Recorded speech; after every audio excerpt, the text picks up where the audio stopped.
Ready start. महानगरों से अभिप्राय ऐसे नगरों से है जिनमें लाखों की संख्या में लोग रहते हैं। विश्व के सभी देशों में महानगर होते हैं। New York, Washington, London, Paris, Tokyo, Beijing आदि नगरों की गणना महानगरों में होती है। भारत में दिल्ली, मुंबई, कोलकाता तथा चेन्नई महानगरों की श्रेणी में आते हैं। विश्व का प्राय प्रत्येक महानगर प्रदूषण की समस्या से ग्रस्त है। विश्व का सर्वाधिक प्रदूषित महानगर टोक्यो माना जाता है।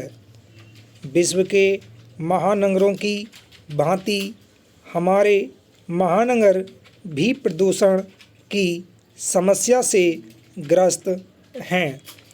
भारत की राजधानी दिल्ली देश का सबसे अधिक प्रदूषण वाला महानगर है।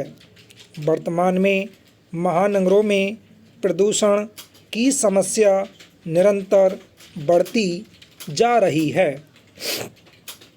पृथ्वी पर रहने वाले समस्त जीव जंतु, प्राणी तथा वनस्पति का जीवन संतुलित पर्यावरण पर निर्भर है। संतुलित पर्यावरण में जीवन के लिए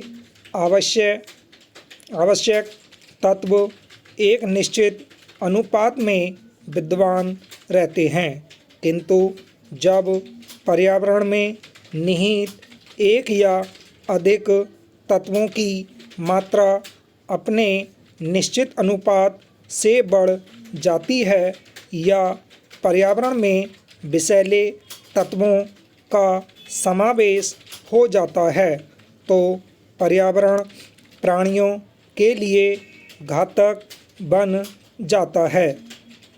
पर्यावरण के असंतुलित होने को ही प्रदूषण का नाम दिया जाता है। प्रकृति ने तो मनुष्य को जीवनदायक संतुलित पर्यावरण प्रदान किया था, परंतु मनुष्य ने अपनी भौतिक आवश्यकताओं की पूर्ति और अधिकाधिक सुख सुविधाओं को जुटाने की लालसा में इस संतुलन को नष्ट कर दिया है। यही कारण है कि महानगरों में प्रदूषण की मात्रा में वृद्धि हुई। फलस्वरूप अनेक प्रकार के रोग फैलने लगे हैं।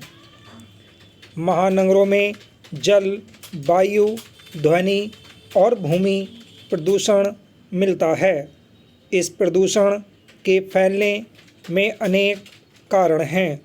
इन कारणों में जनसंख्या वृद्धि, यातायात के साधन, आवास समस्या, झुग्गी झोंपड़ी बस्तियों की स्थापना, सफाई व्यवस्था का अभाव, त्रुटिपूर्ण सीवर व्यवस्था, औद्योगिक विकास, शोर शराबा, गंदे जल और मलमूत्र का जल स्रोतों में गिरना आदि सम्मिलित है। महानगरों में प्रतिदिन हजारों की संख्या में लोग रोजगार की तलाश में गांवों से पलायन करके आते हैं, क्योंकि नगरों के साथ साथ गांवों का विकास नहीं हो पाया है। लोगों के निरंतर महानगरों में आने से महानगरों की जनसंख्या निरंतर बढ़ती जा रही है। निरंतर बढ़ती जनसंख्या के कारण अनेक प्रकार की समस्याएं उत्पन्न हो जाती हैं, जो प्रदूषण में वृद्धि का कारण बनती हैं।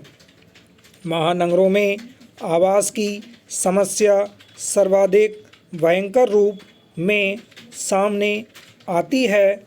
इस समस्या को हल करने के लिए अनेक झुग्गी झोंपड़ी बस्तियों का निर्माण हो जाता है। इन बस्तियों में कोई सफाई व्यवस्था नहीं होती और न ही मल मूत्र त्यागने की व्यवस्था होती है। ब्राह्म